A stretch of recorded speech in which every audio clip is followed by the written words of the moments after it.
ल म चाहिँ हाम्रो भियतनामिज बुद्धिस्ट टेम्पलनिर आएको छु होइन। यसो लोकेसन हेरेर एक्लै टक्क यहाँनिर झन्डा फरफराइरहेको छु।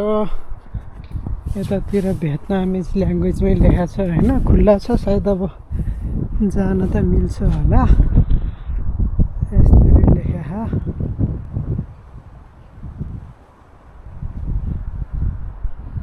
भियतनामिज भाषामै।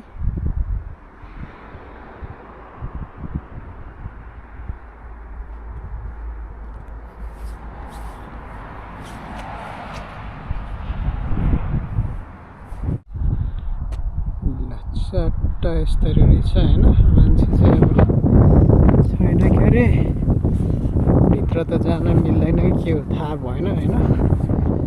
ट्याक्क उनीहरूकै भाषामा, भियतनामिज भाषामा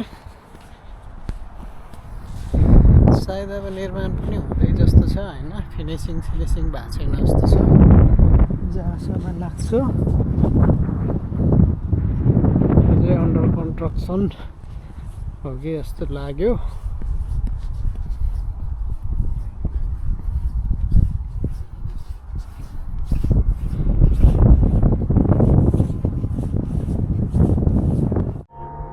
दामी घन्टी बजाए त हावाले टक्क ठुकाउँदो रहेछ।